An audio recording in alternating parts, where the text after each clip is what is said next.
Di SMA itu tuh gue pas hari ngeband pertama kali sama temen-temen gue itu, kita masuk studio nih. Semua megang alat dong. Anjir, gue nggak kebagian alat nih. Udah ya, lu nyanyi aja katanya. Gue bilang nyanyi apaan sih? Gak pernah nyanyi gue kan. Udah nih anjir, gue bilang ya udahlah, nyanyi apaan? Gue bilang gue nggak bisa nyanyi. Udah gampang-gampang aja, reggae aja. Gitu.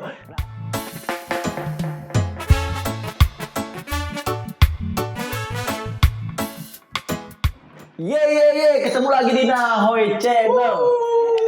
Bareng gua Nahoy dan Yo Marangga Poli. Anjir. Jadi gimana Yom? Apa kabar Yom? Gila, Yom sekarang putihan ya. Putihan ini karena udah lama Udah. Yo welcome back to Nahoy Channel. Nih kali ini gua udah bersama brother gua yang gak pernah nganggep gua brother ya. Gue bakal nanya nih sama dia nih kenapa Xtepa bubar ya kan. Anjir tuh keren. Oh gila. Taruh dulu. Lu jawab dulu ya atau tidak jawabannya nih ya. Xtepa bubar gak? Kalau gue ya atau dari tidak? kacamata gue ya. Ya atau tidak? Tidak. Oh tidak. Yaudah, ntar kita bakal tanya nih bener-bener. Tadi briefingnya nggak gitu anjir. Iya. Lu apa kabar Lur? Baik ya. Lu gimana? Ya gue sih sehat terus. Stabil walaupun. Tapi emang gue lihat sih di medsos ya. Selama ini gue pantau dia juga di medsos. Bahagia. Keluarga kecil yang lagi lucu-lucunya. Papa Geo. Gimana? Lur. Gimana ya? Gitu emang gitu udah. Bener banget. Setuju ya? Kosong deh lagi. Gue udah lama banget gak ketemu dia nih men. Asli. Terakhir kapan Lur? Terakhir di Sentra Kota. Oh iya. Udah itu terakhir. Kagak. Enggak. Terakhir pembuatan video klip TGV. Oh iya, video klip TGV itu baru ya. Ya mau hampir sebulan lalu kali. Iya. Ya udah inti. Terakhir itu. Nah itu baru kita janjian tuh ya kan. Nih gue pengen tanya nih. Dari awal perjalanan lu dulu deh sebelum mengarah ke Xtepa ya. Yes. Perjalanan lu. Sebelum lu nyampe ke Xtepa, lu ini memulai musik itu dari apa sih awalnya? Kenapa langsung pilih musik reggae atau kenapa lu milih musik reggae gitu? Oke. Jelas gak sih pertanyaan gua? Jelas ya. Jadi gua sebenarnya kalau bicara musik ya, gua mulai bermusik tuh ya dari zaman sekolah bermusik gitu. Maksudnya kayak SMP ngeband-ngebandan gitu ya. Nah itu gue udah mulai main musik. Cuman dulu itu gue main bass. Oh iya. Ternyata dia pesaing gue. Gue main bass, tapi waktu itu ya zaman itu ya di circle gue itu dengerinnya Green Day, NoFX, terus Blink ya gitu umum lah saat itu lah ya. Terus kasih gitu bassnya itu. Iya, lokal-lokalannya tuh dengerin Endang Sukamti, SID gitu. Nah saat itu gue main bass dengan genre yang kayak gitu gitu kan, main bass itu SMP lah gue. Baru masuk SMA, gue pindah ke sekolah yang baru. Itu tuh gue mulai ketemu teman-teman yang sebenarnya mereka juga nggak main reggae. Cuman pas kita ngeband nih ceritanya pada suatu hari gitu kan, baru-baru kenal nih. Studio ngeband main musik. Pas nyampe studio, yang datang ke studio tuh kalau gue nggak salah itu 7 orang, termasuk gue. Rame amat. Main apa? Jadi niatnya biar patungannya makin dikit ya kan. Tapi kan di studio itu alatnya nggak nyampe 7 loh. Nah makanya ini yang akhirnya unik sih kenapa gue bisa kecemplung di reggae gitu ya. Jadi sebenarnya waktu gue dari SMP, dari gue kecil di rumah gue kebetulan bokap nyokap hampir saudara-saudara gue tuh denger reggae. Dan saat itu ya dengerinnya Marley album yang Legend. Terus UB40, Big Mountain gitu-gitu lah ya, yang umum lah ya. Nah terus ini bokap nih yang sering nyut bokap nyokap om gue yang dulu kan maksudnya ada beberapa om gue yang datang dari kampung gitu ya, singgah dulu di rumah gue, tinggal berapa lama gitu kan. Nah itu mereka suka style gitu. Jadi gue mulai denger reggae sebenarnya dari kecil. Cuman tadi di SMP gue ngeband yang alirannya kayak hampir ke punk, rock gitu-gitu kan. Baru di SMA itu tuh gue pas hari ngeband pertama kali sama temen-temen gue itu, kita masuk studio nih. Semua megang alat dong. Anjir, gue gak kebagian alat nih. Udah ya, lu nyanyi aja katanya. Gue bilang nyanyi apaan sih, gak pernah nyanyi gue kan. Udah nih anjir gue bilang, ya udahlah nyanyi apaan, gue bilang gue gak bisa nyanyi. Udah gampang-gampang aja, reggae aja. Gitu. Nah saat itu gue mikir, oh ya udah nggak masalah, gue pernah denger juga apa lagu apa. Akhirnya Marley-Marleyan tuh waktu itu, Three Little Bird, One Love gitu-gitu lah, No Cry yang umum gitu. Yeah. Nah itu pertama kali kalau dibilang sejarah gue mencoba nyanyi itu langsung ya. Jadi gue yang tadinya main instrumen, terus gue nyanyi dan langsung nyanyi reggae tuh itu di situ. Oh oke. Terus udah tuh awalnya sekedar gitu-gitu aja gue ngeband. Nah itu barengan Tian. Oke. Tapi Tian saat itu nggak main bass. Main apaan dia? Gitar, ritme dia loh. Nah, terus udah. Tian sekarang di Matahari. Iya, Tian. Terus habis itu berjalan 3 tahun gue sekolah. Ya, berarti itu kelas berapa tuh? Satu itu kelas 1 SMA. Oke. Terus kelas 1 SMA terus 3 tahun gue sekolah di situ. Pas kelas 3 baru sama Tian nih gue bikin band, band reggae yang maksudnya yang anak satu sekolah tuh cuma gue sama Tian. Oke. Sisanya tuh ada Ronald, Bebo tuh, terus si Ferdi Pademangan yang Ronald main apaan ya Ronald? Nah waktu itu Ronald main bass. Oke. Ronald tuh bassis. Ya, terus? Nah itulah di situ gue bikin Dancing Daddy. Oke. Sebelum itu sih ada band gue namanya Rastatam. Kurang reggae apa? Artinya apa coba tam ini apa? Tam jempol. Oke. Jadi dulu tuh gini, filosofinya tuh kayak pertama gue ngeband tuh kan di komplek gitu biasa gitu. Itu bapak itu kan dulu udah kayak dangdut nih kan. Baru anjing keren juga. Pada gue yang jempol nih kan Rastatam udah aja. Akhirnya bikin tuh Rastatam itu jempol rasta gitu kan. Nah itu pas gue masih kelas 1 kelas 2 lah itu gue bikin. Terus pas kelas 3 itu gue bikin tuh si Dancing Daddy ini. Gue bikin Dancing Daddy, gue Tian, Ronald, Ferdi. Udah kayaknya cuma berempat gue. Baru dibantu keyboard tuh sama Glenn. Glenn Gama. Nah, dibantu Glenn Gama. Terus nggak lama sempet Javi CGV nih bantu gue buat main keyboard. Waktu itu Javi masih wisuda. Nah itu diajak Tian, mainlah kita ke Bandung. Jauh juga. Emang pada saat itu band lo bagus ya? Bagus banget. Anjir. Tapi asli loh. Gue saat itu nggak bisa menilai ya band gue bagus apa enggak gitu. Tapi berjalan bagus. Berjalan karena saat itu gue ngeliat anak-anaknya juga dibilang nggak bisa main, bisa banget gitu kan. Cuman apa ya ukuran bagus enggak tuh kadang-kadang pendengar ya sama beda sih orang bisa dibilang jelek juga sebenarnya. Terus bisa dibilang bagus bisa dibilang jelek. Beda-beda masing-masing. Terus abis itu udah tuh berjalan gue Dancing Daddy berarti dari gue lulus SMA itu 2009. Terus 2009 lulus SMA. Terus berjalan 9, 10, 11, 12. Nah, itu formasinya udah nambah. Pokoknya formasi terakhir Astepa itu ada gua. Enggak ini masih Dancing Daddy kan? Oh iya Dancing Daddy gua. Tapi gua anjir kok dia aku solo ya. Anjir itu kita bakal mengarah ke situ benar. Jangan enggak sabar gitu. Gue yang kena ya. Nah jadi pas formasi terakhir Dancing Daddy itu ada gua, Bebo tuh cabut ke Jogja, sekolah kuliah kan waktu itu dia. Terus gua bassnya diisi sama Tian geser ke bass, gitarnya diisi sama Tokan. Terus ada temen gua satu lagi. Udah keren berarti. Ada Etus, ada Permangan. Itu player beneran semua. Iya. Terus keyboard waktu itu kayaknya Glenn deh. Ada Glenn, tetap Glenn. Glenn juga keyboard. Juga. Terus abis itu, gitar kadang-kadang Javi juga bantu. Gitu. Drum Ferdi, Permangan. Udah tuh formasinya kayak gitu gue nyanyi. Udah sampai 2012 pertengahan lah. Astepa tuh agak kendor nih. Dancing Daddy. Nanti bisa diedit kan ya?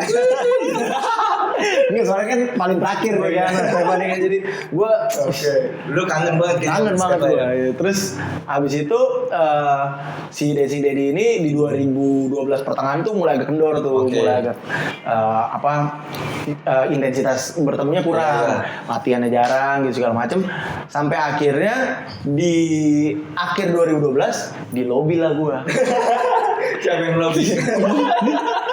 Gue di lobby nih. Jadi ceritanya waktu itu CGV main di SMA 53. 50 Iya. 53 tuh Cipinang. 53 ya. 50 53 sih? Lupa. Cipinang? 50 ya? Itu gua belum di TGV ya pada saat itu. Oh iya, 53 ya? Nah, main di SMA 53 lah tuh kan CGV. Nah, waktu itu gue ngikut nonton. Iya 53 balik. Ya udah gak penting ya. Oh iya. Iya. Udah tuh 53 gue main, gue dateng CGV main, dateng lah Bapak Yohan nih waktu itu. Dulu sopan banget dulu. Sama Taju. Iya, dulu sopan banget nih guys. Bang, iya lah. CGV udah kelar mainin. Itu ya gini kan, gue nih mau sedikit cerita. Gue pernah satu band dulu sama dia namanya Rabanasta. Dan cuman lu ceritain dong. Iya udah ceritain. Jadi dia datang tuh masih sopan tuh pokoknya. Iya. Bang, jadi gini nih bang nih. Kayak orang mau minjem duit lah. Jadi gini bang, kata dia, gue mau ngajakin lu bantu-bantu. Waktu itu masih bantu-bantu ya bilangnya. Bantu-bantu Rabanasta, band gue kata dia. Apaan tuh bro? Gue bilang, gue masih manggil bro kan. Gak kenal soalnya kan. Apaan tuh bro? Rabanasta bang. Terus gue, anjir, Rabanasta mah abang-abangan anjir. Gue bilang, Itu emang band tua tapi kita baru. iya, cuma maksud gue kan saat itu gue mikir anjir. Wah, gue jujur aja saat itu gue masih berat ke Dancing Daddy karena gue tuh mikirnya waktu itu gue ngebangun Dancing Daddy bener-bener dari nol banget gitu kan. Terus itu udah berjalan berapa tahun dan waktu itu pas mau ke Rabanasta yang gue pikirin cuma satu, mereka terima nggak nih karakter gue waktu Pasti itu? terima dong. Iya tahan kan angkat Dia ini salah satu ini ya vokalis keren menurut gue dia ini kalau bikin lagu gokil-gokil. Gue suka sama lagu baru lu tuh Humanity Crisis. Wih, itu nanti lah gue nanti live ya kapan-kapan ya. Iya boleh. Nah abis itu tuh gue bilang ke Yohan, wah gue nggak bisa kasih jawaban nih saat itu langsung kan. Akhirnya gue minta waktu deh. Nah gue belum ngasih jawaban, Yohan tuh ngabarin lagi, bang kalau lu mau nih tahun baru ini langsung main nih lu job tahun baru tuh. Iya. Gue tanya lah di mana? Di Ancol. Panggung ABC. Gue langsung anjir. Gila, gue mikir ini band kagak pernah ketemu gue. Tiba-tiba job tahun baru anjir bisa bikin kacau gue. Apa waktu itu Pak Domi tuh main perkusi, yang main drum tau gak? Ingat gak siapa? Mertua lu. Waktu yang main drum ya kan? Jadi gue tuh saat itu nggak kebayang gitu kayak gue jujur aja gue minder gitu kayak anjir gue takut ngecewain mereka pada gitu kan. Tapi enggak kok keren loh. Ya lah, iya. Serius. Nah udah tuh, nih ada cerita lucu nih. Waktu gue bilang ya udah boleh, gue bilang akhirnya gitu kan, ya udah boleh yuk gini. Ntar bang gue kabarin latihannya kata dia gitu kan. Udah. Terus udah nih. Karena waktu itu gue kuliah tuh di YAI Salemba. Iya. Ceritanya gue lagi nongkrong di parkiran. Gak lama ada motor masuk nih, Supra. Parkir lah dia di parkiran YAI kan. Gue liat anjing gimbal deh gue kan. Serem panjang gimbalnya ya, soal betis. Kerennya anak reggae nih gue. Turun dari motor, kata gue serem nih, pasti ini orang ngeri nih. Piwokan gitu kan. Turun, celana pendek dipakai gelang-gelang kaki, pokoknya gayanya alam banget gitu. Ini Rastafari banget kan. Gak tahu siapa itu. Baru gue ajak ngomong dulu, kayak gue pikir bahas-bahas siapa nih kan. Gue di parkiran duduk motor gitu. Gue samperin, mau kemana kakak? Gue tanya gitu kan. Dia jawab dong sambil ngunci rambut, mau jemput. Gue tahu waktu itu orangnya. Lu tau gak sih, lu kayak ngeliat harimau nih dari jauh kan, raja hutan ya kan. Langsung aja ngomong, nyau. Opa Domi ya. Nah, tapi waktu itu gue belum tahu tuh. Gue belum tahu kalau Opa nih, dan gue belum tahu dia belum tahu nih si Domi nih. Gue cuma ngeliat gimbal lah, bakal-bakal reggae lah, gue pengen so asik gitu kan. Saat itu soalnya gue gimbal juga, Kribo apa gimbal ya? Gimbal lo. Udah gimbal ya? juga lu gimbal. Nah terus cuman abis itu copot. Terus abis itu gue bilang, gue tegur gitu, udah tuh sekelibatan gitu doang. Udah kan, terus balik lah gue. Pas hari H latihan itu cuma sekali ya kita ya? Iya, sekali. Latihan tuh. Sekali, latihan apa enggak sih? Latihan di Sumir. Sumir. Di Pondok Kelapa. Kagak, di ini dekat kemarin Greenhouse. Iya. Nah, latihan di Greenhouse, pas gue dateng, gue ngeliat motor yang sama ya, gue lihat parkiran Yai. Gue bilang, anjir kok motor ini ada di sini? Masuk lah gua. Set. Iya taunya si Bung itu drama-drama enggak lah gua kenalan tuh. Domi, wow Pak Domi anjir. Udah tuh akhirnya perkenalan gua sama Rabanasta di situ lah tuh ya. Dan berjalan lah. Gua berjalan sama Rabanasta. Kalau diceritain jalan panjang loh. Oh panjang. Intinya gua jalan sama Rabanasta tuh berarti bener-bener dari job yang 2012 ke 2013 tuh tahun baru. Terus 2 tahun lah gua sama Rabanasta ya. 2 tahun. 2 tahun. Kurang lah. Gue yang masih agak nerus lama. Iya. Keluar dulu. Pokoknya 1,5 tahun lah ya, nggak sampai 2 tahun.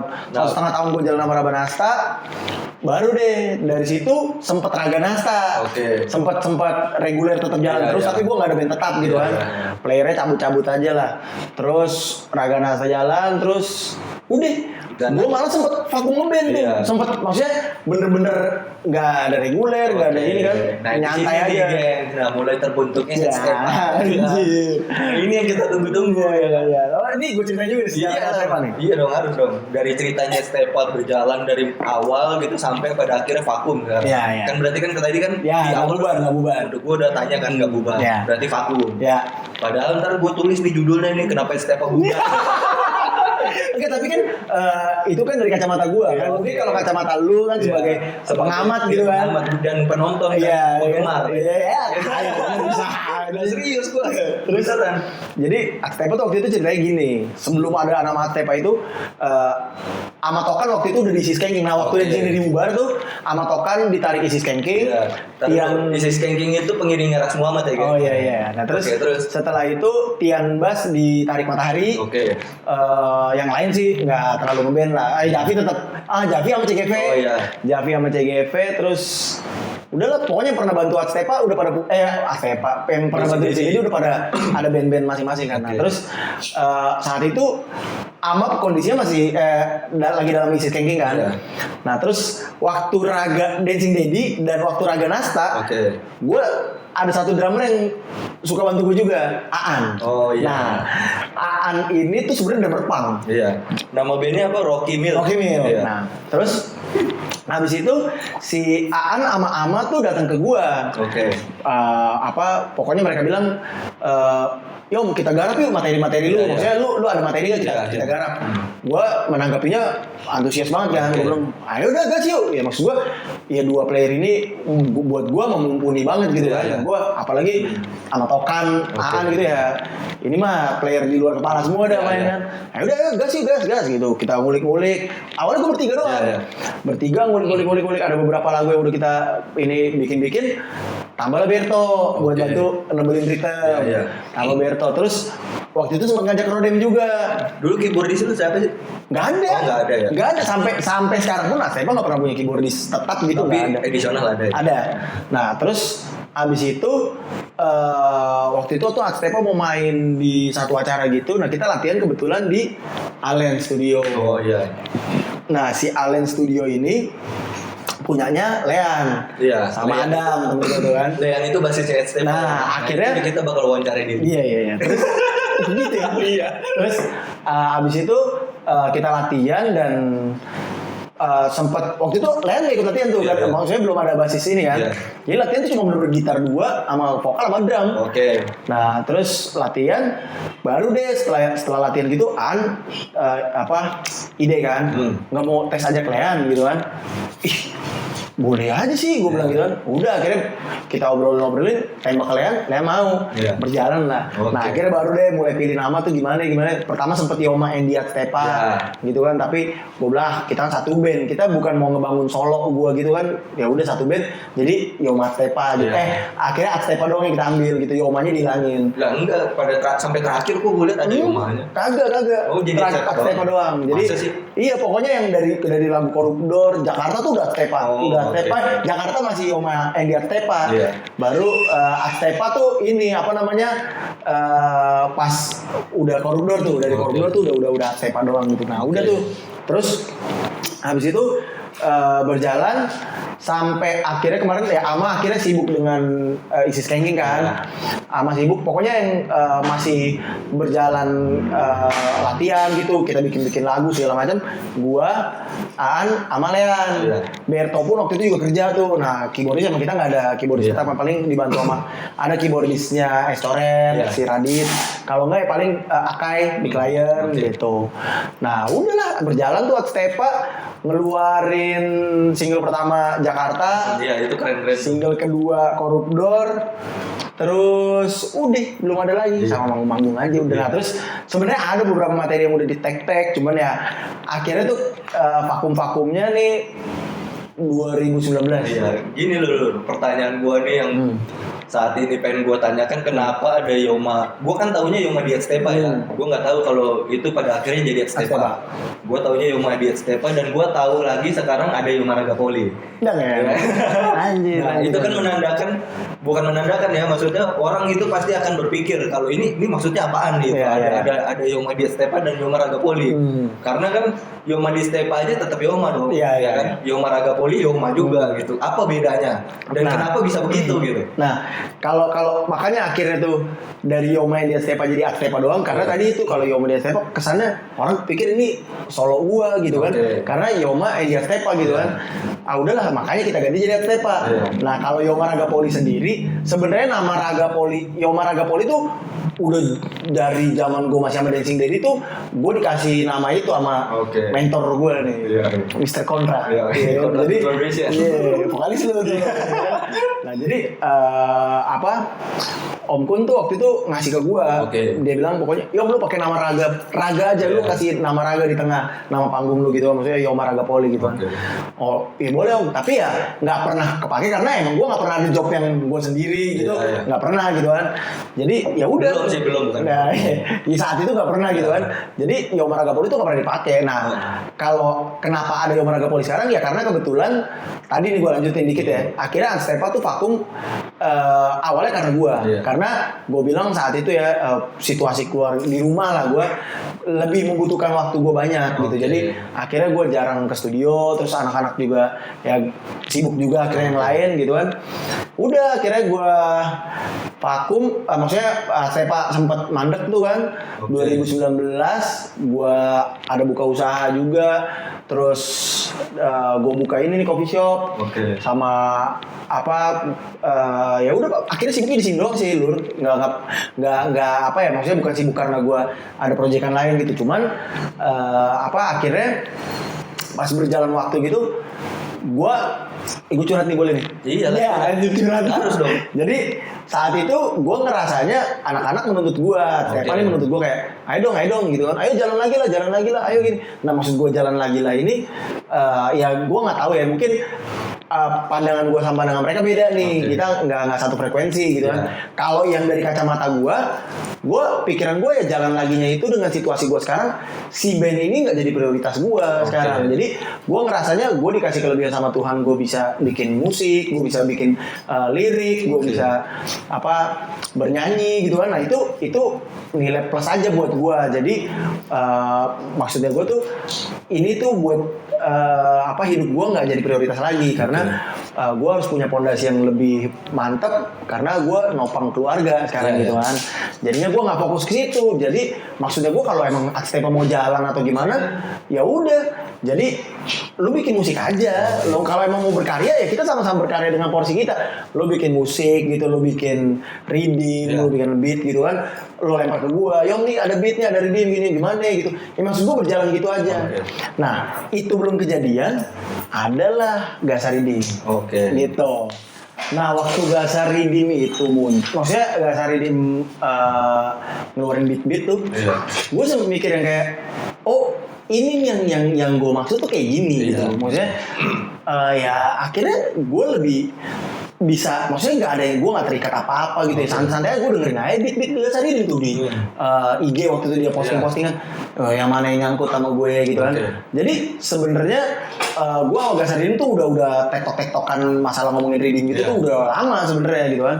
Nah terus barulah tiba-tiba ada satu reading yang mereka bikin jam, insta jam gitu. Waktu pas awal-awal pandemi tuh gue denger lah pas mereka posting, gue bilang anjir itu tuh Fred, Magun Andre, Papanus sama Javi. Gue lihat videonya anjir. Nah di video itu tuh ada satu kotak kosong, gue ledekin lah. Ini kotak kosong buat vokal nih, gue isi ya, gue gitu kan. Wih udah isi kata Fred gitu kan. Udahlah gue gas. Itu pagi gue denger reading, langsung tuh gue bilang bini gue, lu bawa anak-anak main dulu kayak, gue pengen fokus nih. Gue seharian pak, itu bener-bener dari pagi gue bangun itu, sore jadi pak lagu.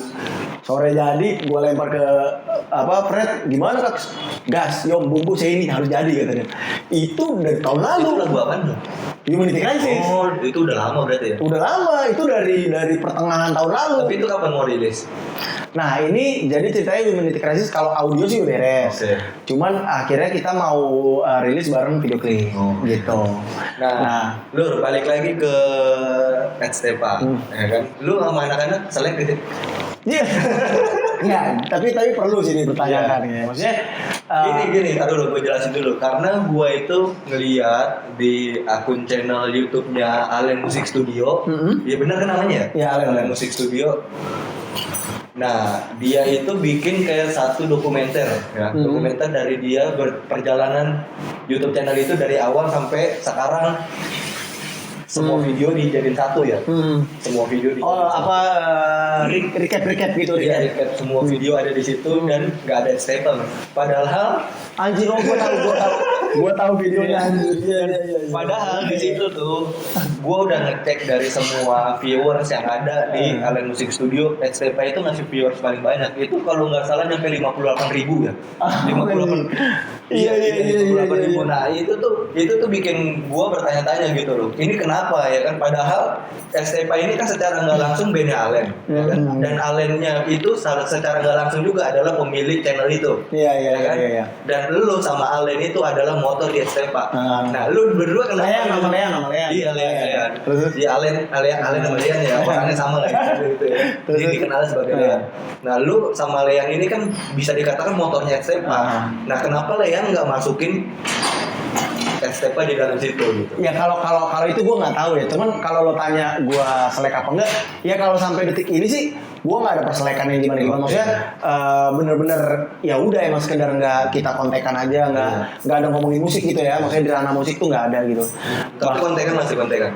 Ya ini makanya bahkan akhirnya kontekan pun udah jarang banget, udah nggak pernah malah kayaknya. Tapi bukan karena selek gitu loh maksudnya. Nah, kalau ini tuh gue nggak tahu ya. Maksudnya kalau dari sudut pandang gue sih nggak ngerasa ada selekan. Cuman kalau video itu, ya gue baru inget gue pernah lihat juga di story-nya apa kalau nggak salah apa di postingannya gitu deh pokoknya. Nah itu iya gue sempat lihat dan itu nggak ada Atepa gitu kan. Ya gue sih nggak sentimen ya, maksudnya gue pikir ya kan Atepa bukan Yoma gitu kan. Ya udahlah biarin, mungkin dia pikir ya Atepa orang nggak ngapa-ngapain itu positifnya. Ya cuman gue bete juga sih ya. Karena apa tadi kan ya nggak, kalau lo bilang dia misalkan dia bikin recap apa yang udah kita pernah buat gini. Itu semua kan satu penghargaan dari mereka buat band-band yang udah support untuk mengisi channel mereka, atau siapapun itu yang udah support mengisi channel mereka. Ya gue ngerasa berarti kalau Astepa nggak dimasukin berarti mereka nggak setting sama Astepa, ya kan? Ya iya dong, karena tadi apalagi kalau gue belum cek sih kalau emang viewers Astepa paling banyak. Ya paling banyak. Ya kan berarti kan orang bisa nilai gitu. Enggak, terus ada apa gitu? Iya, tadi dari gue pribadi gue nggak ada apa-apa. Ya, gini deh, gue tanya deh, awalnya lu vakum itu kenapa gitu? Lu ceritain deh masalah awalnya dulu. Itu masalah awalnya bener-bener gue bilang ke anak-anak. Karena kan ini kan sumber apinya nih pasti. Awalnya vakum itu sumber api pasti. Tapi mungkin pada akhirnya lu sekarang jadi tapi mungkin sumber api ini juga perspektif gue mereka beda. Mungkin di perspektif gue enggak jadi sumber, tapi mungkin buat mereka jadi sumber. Atau coba deh yang lain gitu. Gimana dari awalnya lu bisa ganti itu gimana? Kalau gue vakum itu bener-bener yang gue bilang, gue kayaknya udah nggak bisa nih waktu terlalu banyak kesono gitu kan buat nongkrong. Kebetulan kan emang base-nya Astepa di Allen gitu kan. Ya udah akhirnya dari situ sih ya waktu awal-awal masih kontekan, kadang mereka masih sini masih datang, akhirnya ya udah cari jalan keluar. Waktu itu sempet ada nyari jalan keluar, gimana nih ngakalin si Omo udah nggak bisa banyak waktu kesini, ya udah kita nyambangin ke sono gitu. Berjalan sih, cuman ya akhirnya kesini sininya guanya bener-bener akhirnya nggak bisa ninggalin Lion gitu kan. Kenapa gitu? Ya gimana ya Lur, gue satu orang yang nggak bisa jalanin, nggak bisa fokus ke dua hal sekaligus. Oke, ya gitu. itu kelemahan laki-laki sih. Iya, ya mungkin ya hampir semua kayak gitu ya. Jadi gue tuh ketika akhirnya awalnya gue gini, bisa lah, gitu kan. Masa sih kan ngeband hobi, masa nggak bisa sih, ya kan? Ini kan kerjaan gitu. Sedangkan passion gue bisa bilang gue nggak ada passion sebenarnya di dagang kopi kayak gitu, gitu kan. Terus udah, tapi pas berjalan kan kadang gitu ya, kita berencana boleh, cuman pas di kenyataannya gue ngerasa nggak bisa gitu. Karena jujur kayak misalkan mungkin kalau waktu secara harafiah kayak misalkan jamnya gitu, waktunya mah ada aja kalau gue mau ke sono. Tapi kayak gue ketika sibuk di coffee shop, akhirnya waktu luang gue lebih banyak pakai buat istirahat apa enggak buat kumpul sama keluarga gue gitu kan. Walaupun gue kerja juga di rumah, tapi akhirnya ketika gue kerja kan gue nggak barengan anak gue, nggak barengan istri gue gitu kan.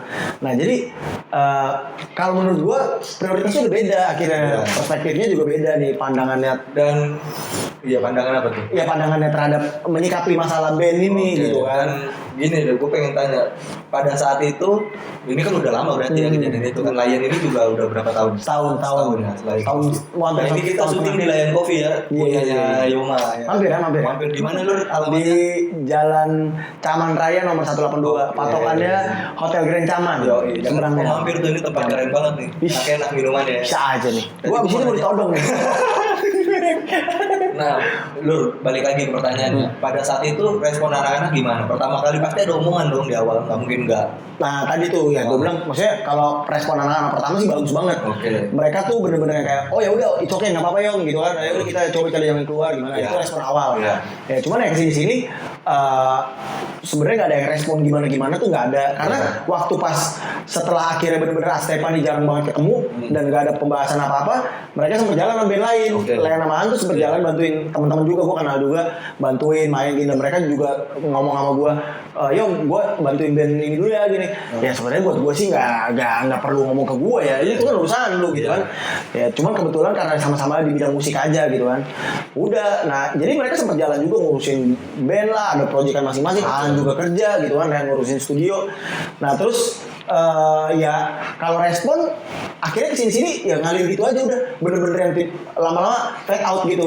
Lama-lama hilang, belum, udah nggak pernah ada kontekan, nggak pernah ada ini. Berjalan waktu, nah gue tuh mulai apa ya? Terakhir sempet nama kalian chat gue. Itu bilang mereka mau jalan Rocky Mill. Jujur kalau gue sih menyikapinya, lah nih kenapa? Rocky Mill band lu emang kan, maksudnya itu kalau kita ngomong sejarahnya, ya itu penggawanya yang ngebangun Rocky Mill mereka berdua juga kan. Ya kenapa mesti ngomong gua gitu kan. Nah tadi gue pikir ya sesimpel itu, kalau lu mau jalan Rocky Mill jalan aja. Gitu. Sekarang branding image buat apa juga sih? Lu lihat band-band gede aja sekarang banyak kok, band ini playernya ini, si ini juga ada main di sini. Santai aja gitu, maksudnya enggak. Yang penting itu karyanya gitu dah. Kalau pandangan gue ya. Nah udah, jadi pikiran gue yang seandainya Astepa mau jalan lagi pun, it's okay gitu kan. Nah udah, cuma dari situ ya itu tuh tiba-tiba ada video itu. Video itu, nah gue sih jujur aja kalau gue ditanya. Nah itu kan dari video itu kan membuktikan kalau ada ketersinggungan satu sama lain. Nah mungkin buat mereka ada sesuatu gitu kan. Kalau gue jujur aja dari pertama gue liat video itu, yang ganjel di gue cuma kok Astepa nggak ada gitu kan. Tapi masa mungkin lo nggak tahu gitu? Maksudnya? Jadi dia nih mancing biar podcast ini membara. Maksud gue gini loh. Masa iya lu benar-benar nggak tahu kenapa nggak ada stapel gitu loh? Oh enggak, maksudnya gue menganalisa juga. Jadi kayak gue gitu, oh mungkin anak-anak bete kali sama gue gitu kan. Oh mungkin ya stapel udah mereka anggap di kacamata mereka, di pandang mereka stapel udah nggak ada gitu kan. Ya udah itu. Tapi kan secara nggak langsung tadi pertanyaan pertama gue di sini aja lu bilang itu nggak bubar kan? Nah, kenapa lu bilang nggak bubar? Ya karena dari gue sendiri, gue nggak pernah merasa ada kita bubar gini, kita udah kan nggak ada, ya kan, ya cuman tadi gue udah fade out kan, pelan-pelan lama-lama hilang aja gitu. Jadi karena kalau gue bilang Astepa bubar, nggak ada statement yang menyatakan Astepa bubar sebenarnya yang berarti gini gitu. Nah, kalau lu menyatakan statement itu emang ada rencana lu menerusin lagi dengan player lain? Enggak. Kalau Astepa nih, kalau bicara Astepa, jujur aja, gua bermusik dengan komposisi Astepa, itu bisa karakter gua tersalurkan banget. Itu jadi kalau dibilang meneruskan dengan player lain, gua nggak tahu. Tapi untuk menggantikan player Astepa, enggak menggantikan player Astepa nggak mungkin. Jadi seandainya gue jalan, ya gue jalan sebagai Yoma Ragapoli, gitu. Jadi kayak sekarang akhirnya gue bikin Unity Crisis. Sebenarnya gini ya, waktu pas gue bikin Unity Crisis itu juga, ya secara nggak langsung ya gue mau bilang ke anak-anak Astepa tuh kayak, lah gue jalan, gue tetap berkarya, gue tetap gue terbatas waktu juga gitu dan jarak sama Fred. Gue gak ketemu tiap hari, tapi ya udah tinggal lemparin incet, jadi gue jadi tetap bikin lagu ya kan. Nah jadi maksud gue tetap bisa jalan sebenarnya. Cuman nggak tahu nih apakah sama-sama nunggu, nggak tahu apa mereka ya takutnya kalau gue ngomong sekarang ya orang kita nungguin lu nggak ada kabar gitu kan. Dari gue juga gue pikir ya udah mau gimana gitu kan. Ya udahlah akhirnya gue pikir emang bukan bukan sesuatu yang apple sih sebenarnya dibandingin. Cuman ya gue cuma mau bilang sebenarnya berkaryanya nggak jadi alasan kalau soal kita nggak pernah ketemu, kita nggak bisa ketemu, karena sebenarnya masih bisa terjadi aja kalau lu mau bikin karya gitu. Nah, Lur. Punya udah. Lur. Ini kan pasti nanti mungkin teman-teman dari Astepa nonton ya kan. Nah, apa sih sebenarnya harapan lu tuh sama teman-teman Astepa? Iya harapannya gitu. Maksudnya kan tadi kan lu bilang kalau gua nih ya ini secara sebenarnya kan kalau dari bahasa lu tadi gitu, kendala Astepa nggak jalan ini karena dia nggak bisa mau ngikutin kemauan lu yang bilang bikin musik dulu baru take vokal. Itu juga nggak gua sampein sih, maksudnya itu nggak pernah gua sampein, cuman maksudnya akhirnya ketika gue jalan sama Gasaridin kan ternyata bisa gitu maksud gue kan. Jadi kalau harapan gue ya sebenarnya ya Astepa sih sebenarnya kalau mau jalan pun gue ayo gitu loh. Maksudnya ya balik lagi tadi dengan keterbatasan yang ada di gue, keterbatasan mereka juga mungkin kan dengan kesibukan masing-masing. Ya sebenarnya jalan ya nyatanya gue udah buktikan gitu kalau bisa jalan gitu. Mereka pun sebenarnya juga selama ini tetap jalan sih gue lihat dengan karya-karya mereka gitu kan. Nah ya kenapa kita nih nggak bisa aplikasikan di Astepa gitu loh. Nah gitu aja sih paling ya. Semoga aja nanti ada waktunya yang kayaknya tiba-tiba gue dikirimin readingan set yom nih Astepa nih gitu kan. Ya semoga. Tapi untuk saat ini lu punya harapan nggak kalau Astepa balik lagi? Bukan balik lagi ya, udah bubar. Jalan lagi gitu, jalan lagi kumpul. Ya gue sih berharap juga lah karena dalam arti gini ya maksudnya walaupun udah ada Yoma Ragapoli. Iya Yoma Ragapoli kan tadi beda nih segmennya ya. Ketika sekarang gini misalnya gue dapet job Yoma Ragapoli misalnya orang mau ngajak, gue suka nih misalnya ngajak gue suka nih Unity Crisis. Nah itu kan gue bisa menentukan dong gue mau jalan sama Astepa apa Yoma Ragapoli kan. Ya itu menurut gue bisa jalan aja sih semuanya. Iya sebenarnya kan gitu. Lagu Humanity Crisis pun bisa dibawa Astepa dong. Bisa ya kan? Nah kedepannya untuk Yoma Ragapoli nih saat ini Yoma Ragapoli bakal ngeluarin single lagi gak?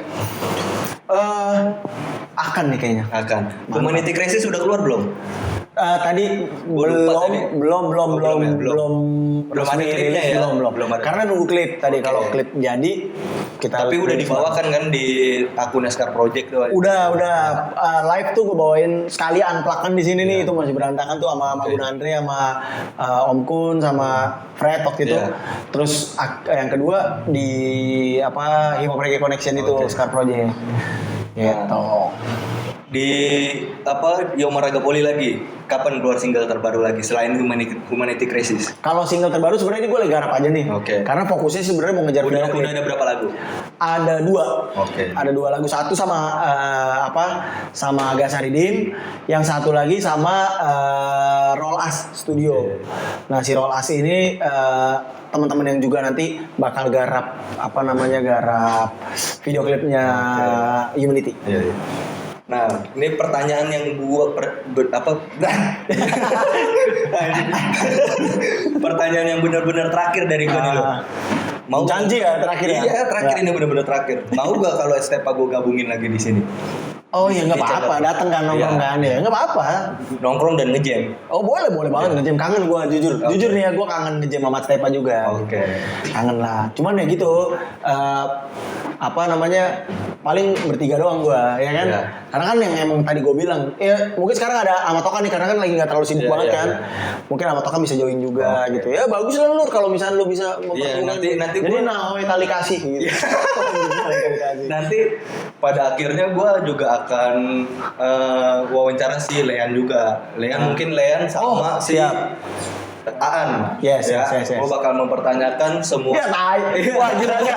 Gue udah mulai ngebaca nih. Jadi, men, kita dimanipulasi nih, men. Enggak. Kita lagi dimanfaatin nih. Enggak, Gila. kan sebenarnya kalau gue tanya di sebelah pihak doang nggak adil dong gitu ya kan. Ya, saya ini alasannya begitu. Iya, enggak bener dong. Kalau gue cuma nanya di lo doang, seolah-olah nih gue kayak ngejahatin. Padahal briefingnya tuh nggak ngomongin Stepa loh. Gila. Gue kayak ngezolimin si Leang samaan dong kan. Iya, enggak dong. oke lah, Kan? boleh. Kan secara nggak langsung kan di sini kan statement lu begini gitu. Nah gue pengen tahu statement dia kenapa dan kenapa juga nggak ada di Alien Studio itu. Alien Oh, Studio iya. itu bakal gue pertanyain lagi. Iya. Dan kalau memang nantinya mereka mau, mereka mau, gue bakal kumpulin kalian di Lion, kita ngejam bareng di sini. Oh, iya, sip. Boleh. Gua main gitar aja ritme cecet ya kan. Yang penting ada gua di situ ya. Sehingga mau kehilangan panggung. Enggak. Nanti kan bakal ada wawancara lagi dan Oke. ya semoga mau si Lean sama Aan aja dicukup. Jadi nih, gua ambil kesimpulan ya. Jadi dia pinter. Jadi kontennya ada 3 nih dari Iya Stepa dong. doang nih. Gue, Iya dong. Alean, Iya. Stepa nanti. Oke. Dan itu nantinya bakal kontroversi loh. Ya kan kontroversi antara statement lo dan statementnya Lean gitu. Kenapa Iya. bisa Stepa nggak jalan dan pada akhirnya semoga Lean sama Aan mau gitu. Kalian bisa kumpul lagi di sini Iya, walaupun cuma di Nahoy Channel gitu, itu satu kebanggaan buat Nahoy Channel. Oke. Ya itu ya guys, kita udah banyak ngobrol dengan brother gue yang nggak pernah nganggap gue brother. Ya. Kali ini kita udah bahas. Enggak, ya tunggu. Tapi lu tau gak kenapa gue gak nganggap dia brother? Kenapa? Ini anjing emang nih. Gue nyetir Jakarta Bandung, ternyata ditipu gue. Ini bangsa teman-teman. Gue nyetir, gue bilang, "Hoi, gantian dong, hoi." Ih, kaks, gue nggak bisa bawa mobil. Ih, sepercaya itu gue. Terus gue lagi di rumah Om Kun. Dia datang dong naik mobil, dia nyetir. Wah anjing. Dari hari itu gue nggak mau anggap dia brother. Enggak lah. Tapi tetap dia sayang sama gue. Itu nggak bisa dipungkirin karena apapun yang gue minta sama Yoma itu pasti dia selalu mengusahakan ada. Lu harus akuin itu. Lu nggak pernah bisa nolak gue ya kan, nggak pernah bisa nolak gue. Ya itu ya gengs, kita udah banyak mengorek dia, kita udah tanya soal Stepa kenapa Stepa. Kalau gue bilang sih sebenarnya hampir bubar itu. Hampir bubar tapi Diambang. iya diambang, tapi karena Yoma bilang itu belum bubar ya kita nyatakan itu belum bubar pada saat ini. Tapi kita udah tanya-tanya dan itu statement dari Yoma dan kita juga bakal nyari tahu dari si Lean dan Aan. Setelah video ini keluar di Nahoy Channel mungkin sekitar semingguan lah, gue tunggu seminggu dulu mungkin sampai Lean sama si Aan lihat baru gue hubungin mereka. Dan akhirnya gue akan wawancara mereka juga. Itu guys ya, thank you semua yang udah nonton. Thank you. Jangan lupa subscribe, like, dan komen ya. Semua